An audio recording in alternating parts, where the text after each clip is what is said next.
به زنده شدن بعد از مرگ است. روز قیامت آمدنی است. این دنیا با همه پیشروی‌هاش، با همه ترقیاتش، با همه فتح کائناتش، با همه این خانه های 100 قبطه و 500 قبطش روز فنا می شود، روزی از بین می رود. اینها در پیشگاه قدرت خدا ذره ایستادگی کرده نمیتونن. شما اگر طوفان تسونامی را دیده باشید در تلویزیون‌ها، ببین خداوند که فرمان داد ایروپورت ها هم ششته برد و سمالیات ها هم ششته برد و یگان تش نتانستن پیش راش گیرن، حالا که یک ذره بود. طرفت العین جهان بر هم زند، کس نمی داند که آنجا دم زند. در 8 بش 9 بل زمین جنبی ها شهرها خراب می شوند. اگر 80 بل شود چی؟ همون خدایی که 8 بل جنباندن زمین در قدرت دارد، همون خدا 80 بل جنباندن هم قدرت دارد. چی می شود او وقت؟ انا روز قیامت میگن. اعوذ بالله من الشیطان الرجیم. ان زلزله الساعه شیء عظیم. اون روز قیامت است، یعنی زنده شدن بعد از مرگ. اینم یک رکن پنجم ایمان است. کسی انکار کنه که این دنیا همین است، مردی نابود شده میری. حالا بعضی تاجیکای ما احمقا میگفتین چون گذشته زنده نمیشن و با ما زنده میشدیم. زنده شدن عمومی است. اگر اونا زنده میشدن تو هیچ محل دیگر نه کار دنیا میکردی، شب و روز در مسجد بودی. زنده شدن بعد میشود. این دنیا که همه تمام شد و سوری زنده شدن بعد او وقت زنده میشویم.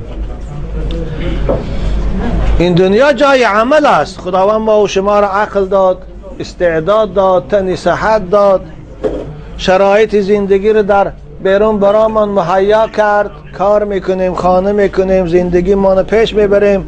برای سعادت و هدایت ما پیغمبر فرستاد. پیغمبر از بین رفت. بعد از پیغمبر جای نشینای پیغمبر علماها وظیفه دار هستند. راه پیغمبر ادامتیان و نشانتیان. من الحمدلله ملا عاشور و دیگر ماها در این دنیا کار میکنیم، بندگی خدا میکنیم، در این دنیا پاکیزگی میکنیم، پگه پاداش در آخرت میگیریم. یعنی دنیا دار عمل است. دنیا در خداوند همه را آزادی مطلق دادگی است. ببینید هیچ کدام شما رو ما کلتک گرفته در سرتان نمیزنیم که نماز خونی. آزادی مطلق است.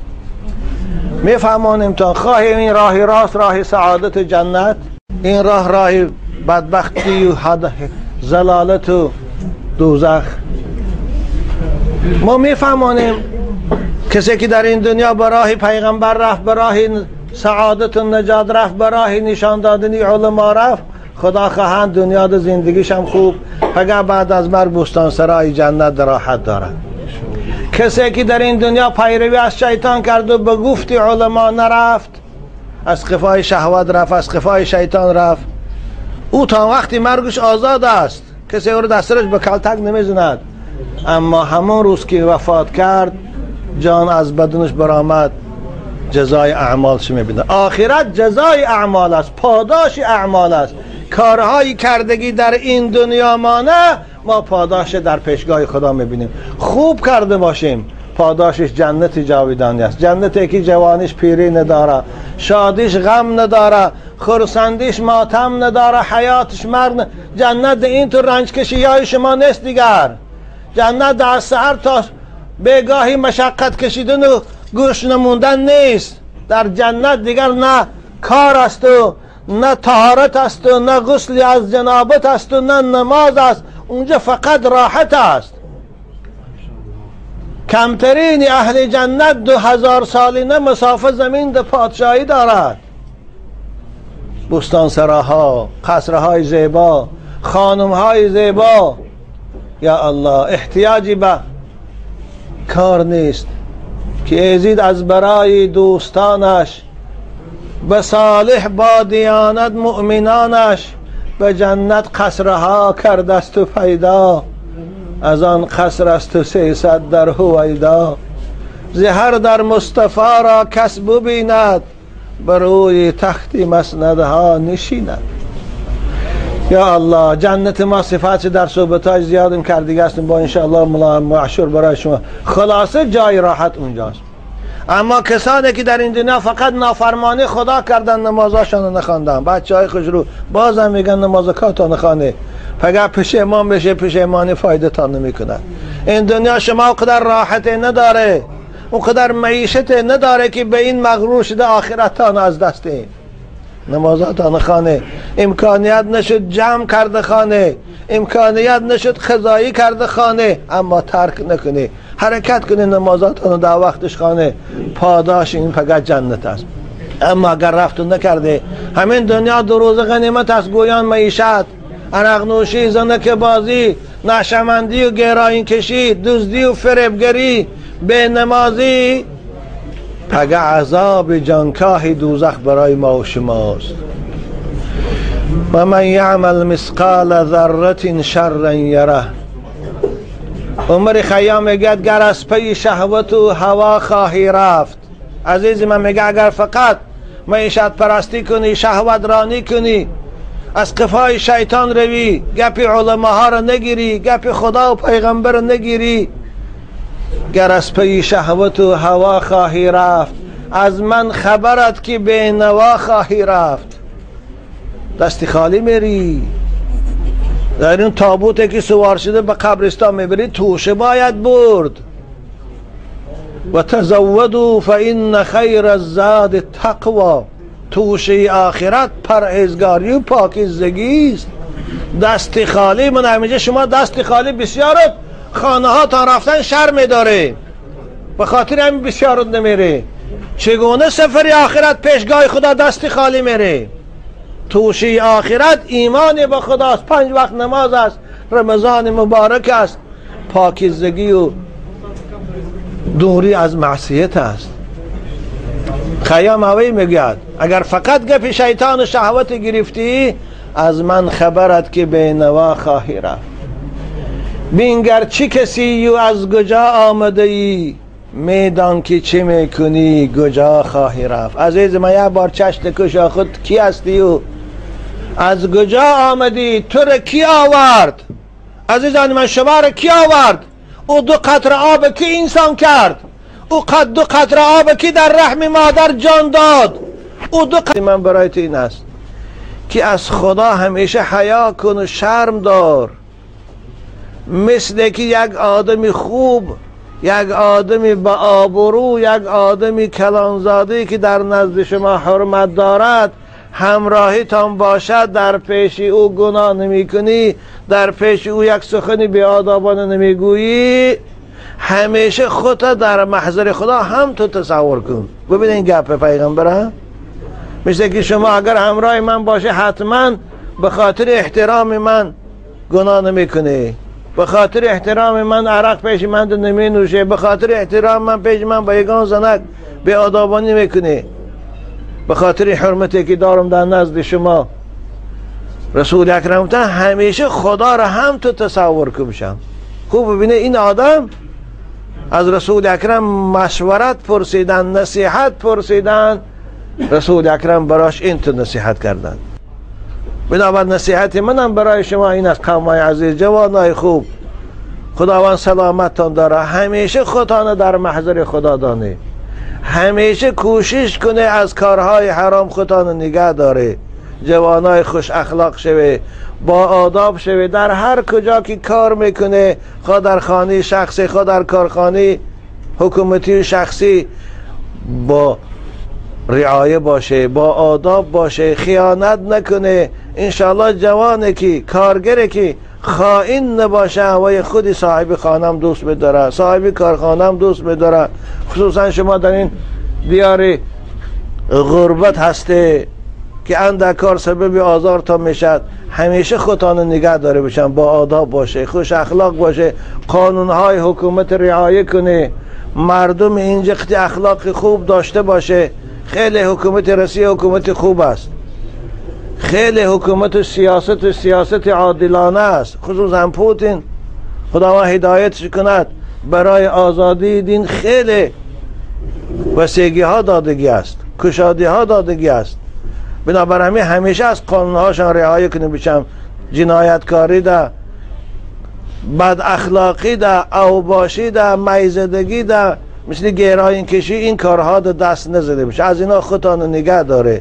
انشالله بازم میگم پیغمبر خدا صلوات ربی و سلامه علیه 7 طایفه از بندگان خدا روز قیامت در زیر سایه عرش گفتن.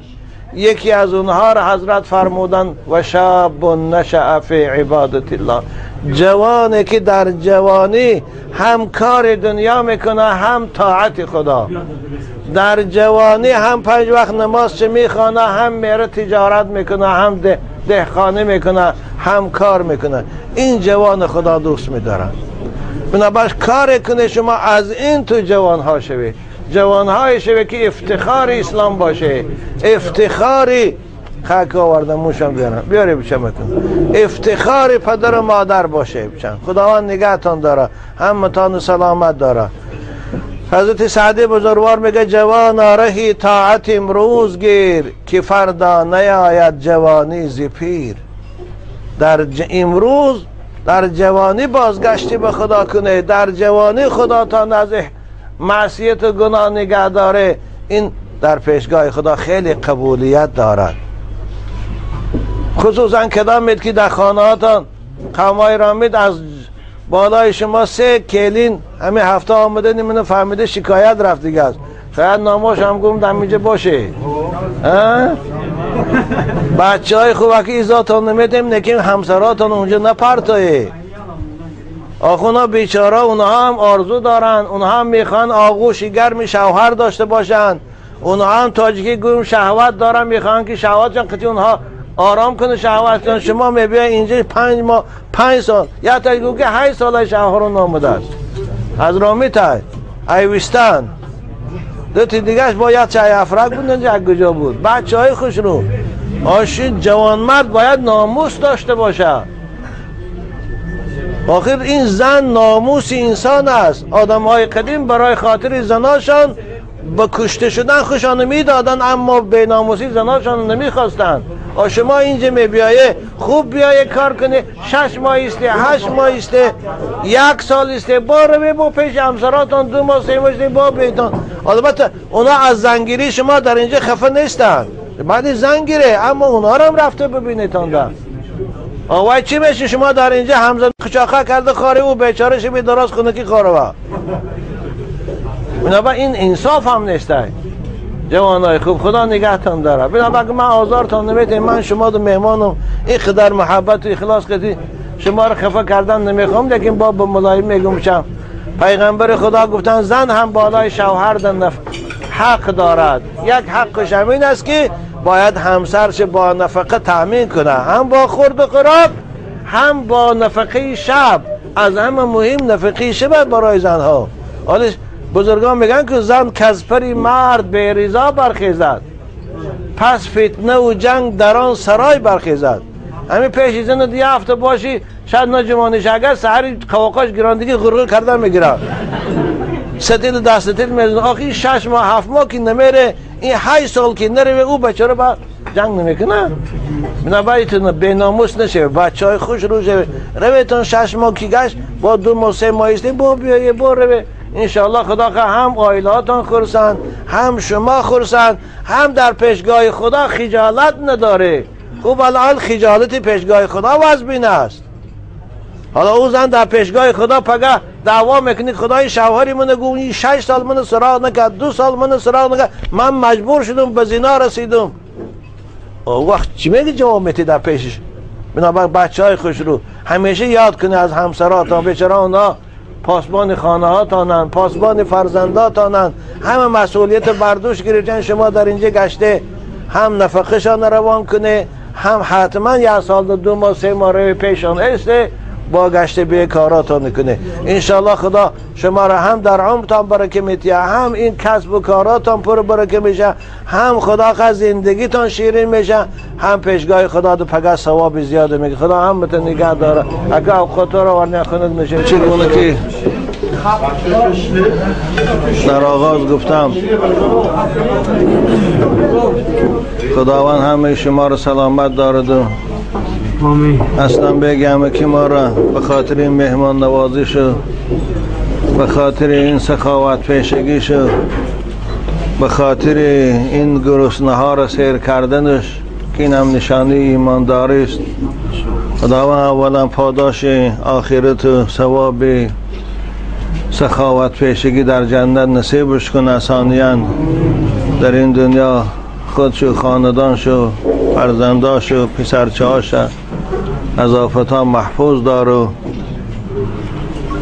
دو پسرچه زیباش که حفظ قرآن در مشغول بودن خداوند نصیب گردانه که بلبل قرآن و حافظ قرآن شود و در کسب و کارش برکت عطا فرمایه و این آشخانه را هم که برای خاطر با لقمه حلال تأمین کردن شما برادران اسلامی آماده کردین، تشکیل نمودین، خداوند برای این نیت خیرش هم ثواب و هم درآمد دنیا این از وجه رزق حلال خدا نصیبش کنه. خوب از جان من میخواهم درباره بچه ها تاکید دارن در باب فضیلت ایمان و احکام ایمان و ارکان ایمان که می صحبت کنیم. انشاءالله اینجا بچه ها کدامش که زبان تاجیکی ما رو خوب نمیدانن با شما براشان ترجمه میکنه با زبان روسی. امروز اکثر جوانای ما دعوا میکنن که ما مسلمان هستیم اما از احکام اسلام و از رکنهای اساسی ایمان خیلی دورند. یک من مسلمانم یک من مؤمن هستم به این ایمان اسلام کفایت نمیکنه بچم. مؤمن که میگویند و مسلمان که میگویند. پیغمبر خدا صلی الله علیه و سلم در حدیث جبرئیل امین که به خاطر تعلیم ما و شما حضرت نزدش آمدن به صورت انسان سوال کردن ایمان پیغمبر برای ما معلوم کردن. خوب گوش اندازه ایمان چیست. خوب یک از شما رو میپرسه که شما مسلمان هسته ایمان شما چند رکن دارد. رکن اساسی ایمان این ایمان به خداست. آمنت بالله. سالهای قدیم اکثر مردم چی مرد و چی زن آمنت بالله رو میدانستند. امروز خیلی کم مردم ما آمنت بالله رو میدانند. حالا از این جوانایی که در اینجا هسته چند تا اگر من سوالی علاحده کنم آمنت بالله را اگر گوی شاید نمیدانید ها. خوب این مصیبت برای همه است. سببش بی‌پرواگی پدر و مادرها بود. سببش تشویقات نادرستی حکومتدارای زمان شوروی و این زمان امروزه بود. بنابر اکثر جوانا از این احکام های اساسی دینیشان دور شدند. بنابر جبرئیل امین از رسول اکرم صلوات ربی و سلامه علیه پرسید که یا رسول الله اخبرنی عن الایمان، به من گو که ایمان چیست. بازم بچه ها تاکید میکنن تا اگر شما این 6 رکن ایمان ندانه به اینها ایمان و عقیده استوار نداشته باشه مسلمان نمیشه. تاجیک بودن معنای مسلمان بودن نداره. ازبک بودن معنای مسلمان بودن نداره. مسلمان کیست؟ ان تؤمن بالله و ملائکته و کتبه و رسله و الیوم الاخر و القدر خیره و شره من الله. ایمان 6 رکن دارد. یعنی تاجیکی گویم ایمان 6 ستون دارد. این بینای زیبای ایمان بالای این 6 ستون استوار است. ستون اول ایمان این ایمانی به خداست. هر کدام ما و شما باید عقیده داشته باشیم که این عالم با همه بزرگی هاش، با همه کائنات و کهکشان هاش، با همه زمین فایدنی هاش، با بحرها و آکیان ها و با دریاهاش، با این جنگلزارهایی که اطراف شما احاطه شد، همش خالقش الله هست، آفریدگارش الله هست رب العالمین. ما باید به این عقیده داشته باشیم. در این عالم هیچ چیزی نیست که آفریننده او خدا نباشد. والله خلقکم و ما تعملون. ما را آفریدگار من الله هست و هر چیزی که شما و ما میسازیم او را هم آفریدگارش الله هست. اگر خدا این استعداد به من و شما نتیاد، نمیتونیم اون چیز ساخت. از این سبب رکن اساسی ایمان، این ایمان به وجود خداست. شما همین عقیده رو داشته باش عزیزان من که این عالم رولش در دست خداست، این عالم مؤثرش خداست، این عالم پیدا کنندش خداست. هرچی او خواهد همون می شود، در اختیار من شما نیست. خدا هست که یکی را پادشاه میکند، یکی را گدا. خدا هست که یکی را ثروتمند میکند، یکی را محتاج. خدا هست که یکی را زیرک و دانا میکنه، یکی را نادان. همش خداست. بنابراین اول عقیده باید همین داشته باشیم. خداوند با همه نامهاش که 99 نام دارد پروردگار، همش ما ایمان داریم. با همه صفاتهاش ما به خدا ایمان داریم. آمنت بالله کما هو باسمائه و صفات. در 4 کتاب بیچاره مولای خریم نوشتن. بنابراین این یکم عقیدهش همین است. در یادتان گیره بشه همین است. البته تفصیلات این زیاد است، با فرصت در هر محفل گفتن میگیرن. دوم رکن ایمان، ایمان آوردن به ملائکه های الهی است. این وقتا این موضوع من بسیارتر بازگشتم به خاطر آن است که اکثر جوانا رو میپرسیدین، میگفتن تو درباره وجود فرشته یا ملائکه باور داری؟ میگفتن چی از ملائکه شما؟ خب این شوخی ندارد عزیزان من. اگر کسی ملائکه رو انکار کنه که ما تاجیکی و فرشته میگیم، وای کافره. زیرا خداوند در قرآن انکار کننده ملائکه ها رو کافر گفته است. ملائکه ها چی؟ قوه های مسلح الهی هستند. هر حکومت برای خود قوه مسلح دارد، با قوه های مسلحش افتخار دارد. مانند این خدا که پادشاه تمام کائنات است، او هم قوه های مسلح دارد، نامش فرشته است. هر کدام اونها به خود وظیفه های مسئول دارند. بعضش پاسبان من و شماست. هر کدام شما، بعض روایات 4، بعض روایات 8 پاسبان داره. خداوند برای ما بندگانش که ناشکری، ناسپاسی، این خدا را کفران میکنیم، بعضی حالت نمیشناسیمش، بعضی حالت آشکارا مقابلش کار میکنیم، باز برای ما پاسبان ها معین کرده است. له معقبات من بین یدیه و من خلفه یحفظونه من امر الله. خدا میگه من برای هر کدام شما پاسبان ها موندم، 4 تا از این جانب، 2 تا از این جانب، 2 دست به دست. اینها ما را از زیان جن ها محافظت میکنن. جن گفتگی مخلوقی است که او خیلی زیان ضرر رسان است. ببینید کسانی که سلی روحید مبتلا میشن، ببینید یک انسانی زیبا هستند در کوچه ها خواه میرن دیگر، یک انسانی خوشرو است در راه میغلطه، خوش دیگه نمیتون نظارت کن و یه جن مبتلا شدگار میگن. از همون زیان جن ها خداوند ما و شما رو محافظت میکنه به سبب همین پاسبان ها مان. اگرچه ما اونو نمیبینیم، ندیدن معنای نبودن نداره بچه های خوشرو. شاید گویه که کنی همون فرشته یا کنی هم ملائکه ها، آخه بسیار چیزی که در این عالم او رو دیده نمیشه و اما وجودش هست. مثلا من هر کدام شما عقل داره، عقل تان دیده میتونه؟ کدام تا میگویه که من عقل ندارم؟ یا هر کدام ما و شما روح داریم در بدن من، سبب حیات ما است، او رو به چشم دیده میتونیم اما دیده نمیتونیم. این معنا نداره ندیدنی به چشم که او وجود نداشته باشد. بنابر خداوند ملائکه هاش برای ما پاسبان آفریده است. بعضی اونها کراما کاتبین و این علیکم لحافظین کراما کاتبین یعلمون ما تفعلون. دو ملائکه پاسبانند برای ما، دو ملائکه نویسندگان اعمال ما هستند که هر کاری که میکنیم اونها خلاصه اینها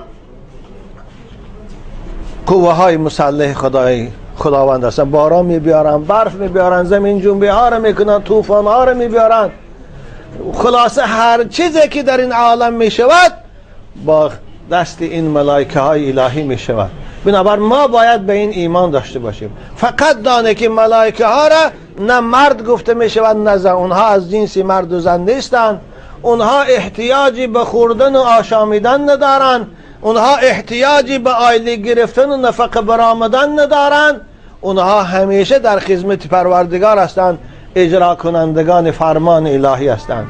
اونها آنقدر قوه هم دارند که جبرئیل امین خداوند 500 قنات دادگی است که به یک قناتش کره زمینی ما رو میتونه چپه کنه. رسول اکرم در حدیث صحیح بیان میکنه.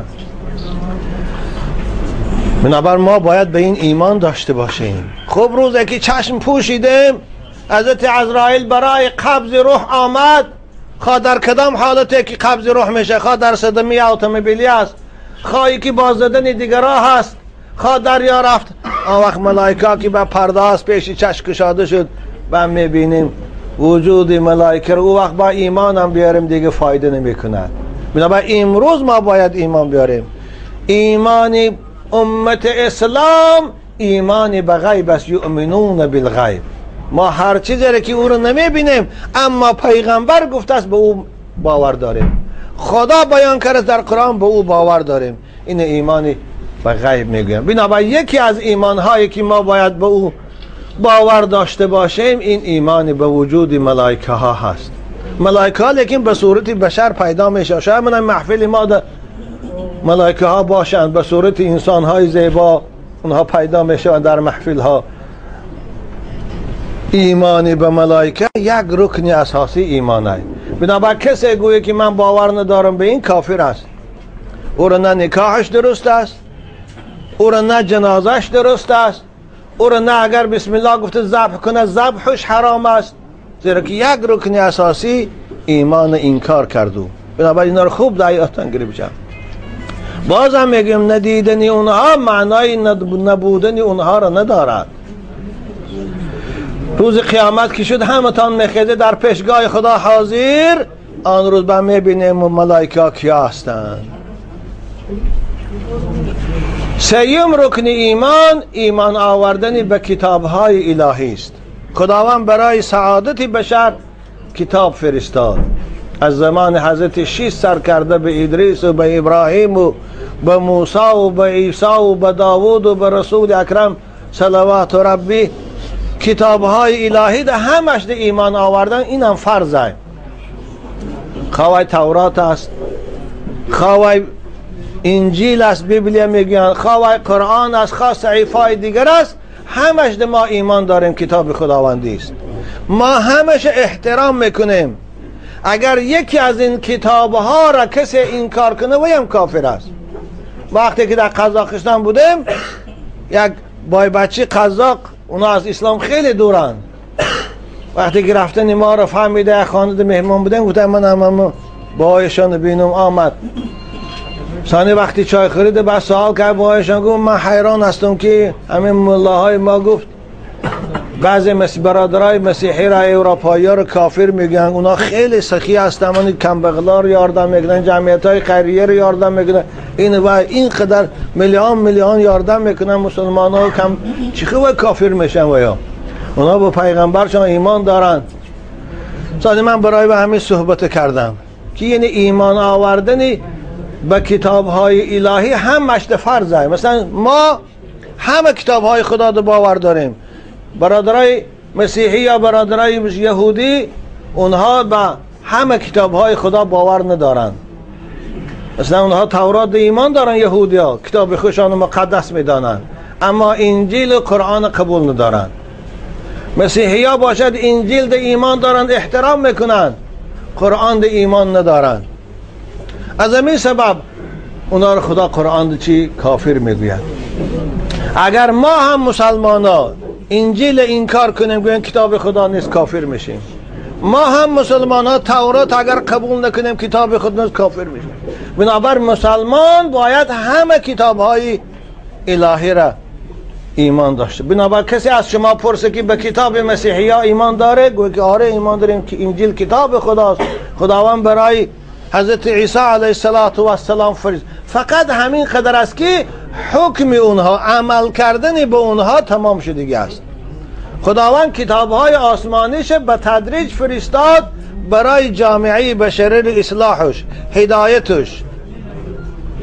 از همه کتابی که آخرین کنستوتسی گویم می شود امروز زمان قدی خدا فرستاد برای جامعه بشری، برای نیازهای انسانیت جواب گفته، این قرآن هستیم.